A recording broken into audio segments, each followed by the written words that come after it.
Hello friends, आज की इस वीडियो में हम क्लास 6 एनसीईआरटी हिस्ट्री का जो चैप्टर नंबर 2 है, जिसका नाम है आखेट मतलब खाद्य संग्रह से भोजन उत्पादन तक। ठीक है, तो इस चैप्टर में पहले ये समझते हैं कि क्या बताया गया है। चलिए पहले यही समझते हैं।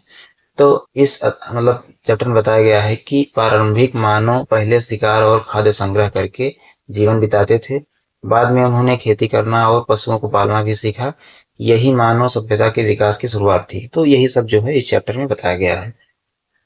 तो पहला आता है आखेट खाद्य संग्राहक कौन थे। तो वो प्रारंभिक मानव थे। जंगली जानवरों का शिकार करते थे। फल कंद मूल बीज मतलब शहद इकट्ठा करते थे। नदियों से मछलियां भी पकड़ते थे। वे भोजन उत्पन्न नहीं करते थे, बल्कि प्रकृति पर निर्भर रहते थे। ठीक है, फिर आते हैं वे एक स्थान से दूसरे स्थान क्यों जाते थे।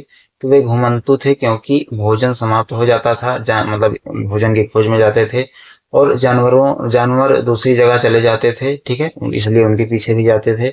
और मौसम बदल जाता था। ठीक है, इस वजह से भी एक स्थान से दूसरे स्थान उनको जाना पड़ता था। और पानी की भी कमी हो जाती थी, इसीलिए पानी की तलाश में भी वो जाते रहते थे। ठीक है, फिर आते हैं पत्थर के औजार। तो प्रारंभिक मानव पत्थरों से औजार बनाते थे। इनका उपयोग शिकार करने में, मांस काटने में, कंदमूल खोदने में, लकड़ी काटने में करते थे। ठीक है, फिर आते हैं प्रारंभिक मानव के प्रमुख स्थल। तो भीमबेटका ये मध्य प्रदेश में है, यहाँ थे वो। हुंसली कर्नाटक में है, यहाँ वो मुख्य रूप से रहते थे। फिर आता है कुरनूल गुफाएं, ये आंध्र प्रदेश में है, यहाँ भी वो काफी मतलब उनके रहने का अवशेष मिला है।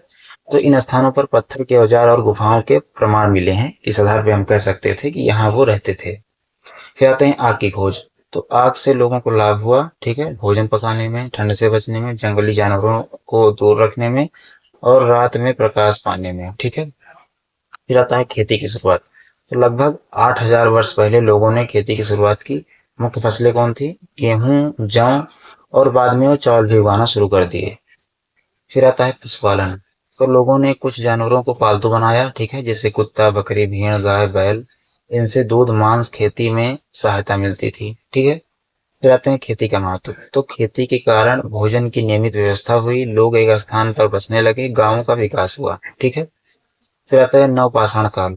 तो इस काल की विशेषताएं क्या है? तो खेती की शुरुआत हुई, पशुपालन, अस्थायी घर, चिकने पत्थर के औजार। ठीक है, चिकने पत्थर के औजार, मिट्टी के बर्तन। ठीक है, फिर आते हैं मेहरगढ़ का महत्व। तो मेहरगढ़ सबसे प्राचीन कृषि स्थलों में से एक है। यहाँ के लोग गेहूं, जौ उगाते थे, भेड़, बकरी और गाय पालते थे, मिट्टी की ईंटों के घर में रहते थे। फिर आते हैं इस चैप्टर के महत्वपूर्ण पॉइंट, जिनको आपको विशेष रूप से याद रखना है। जैसे आखेट खाद्य संग्राहक कौन थे, ये भी आपको याद रखना है। लोग घुमंतु जीवन क्यों जीते थे, इस बात को भी आपको याद रखना है। और नवपाषाण काल क्या था, तो उसके बारे में भी आपको याद रखना है। और मेहरगढ़ का महत्व भी आपको याद रखना है।